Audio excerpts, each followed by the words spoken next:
अस्सलामुअलैकुम गैस, उम्मीद है आप लोग ठीक होंगे। अगर आप मेरे चैनल पर नए हैं तो आप मेरे चैनल को सब्सक्राइब भी करें, कमेंट्स भी करें और शेयर भी करें। मैं एक टोबैको की फ़सल में मौजूद हूँ। टोबैको से आप लोग बाखूबी वाकिफ़ हैं। टोबैको में फ़र्टिलाइज़र का इस्तेमाल किस तरह करते हैं, इसके लिए दो तरीके हैं।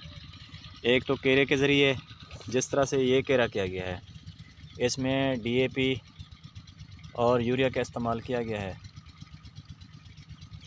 ये देखें आप लोग, अगर आपको नज़र आए तो ये DAP के दाने हैं, ये फास्फोरसी खाद है, और ये जो आपको सफ़ेद नज़र आ रही है ये है यूरिया, जिसको हम नाइट्रोजन बोलते हैं। ये वो खाद है। ये मिक्स करा कर केरा कराया गया है। ये टोबैको की फ़सल है, ये इब्तदाई हालत में है। ये इसकी खेलें बनी हुई हैं। आजकल कोहरा पड़ रहा है तो हम इसको जो है ना पानी देंगे इंशाल्लाह, तो ये कोहरे से ये फ़सल महफूज रहेगी। ये फ़सल देखें आप, ये इब्तदाई हालत में है। तकरीबन इसको हो गए हैं 10 दिन काश्त किए हुए। ये देखें। और दूसरा तरीका खाद फर्टिलाइज़र का तो ऐसा है कि किसी ड्रम में हम खाद को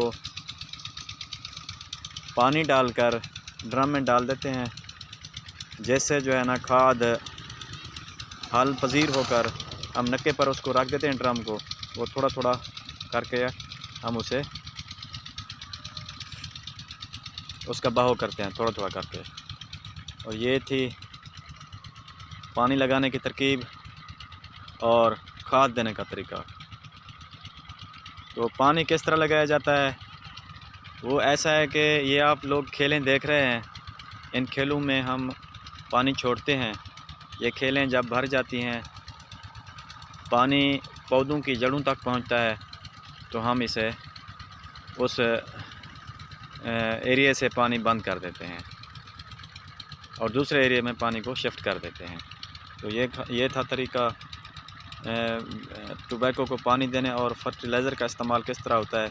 ये आज का तरीका था। अगर मेरी वीडियो आपको अच्छी लगे तो शेयर भी करें, कमेंट्स भी करें, और अगर मेरे चैनल पर आप नए हैं तो चैनल को सब्सक्राइब भी करें और बेल आइकन के बटन को दबा दें, ताकि आपको नई आने वाली वीडियो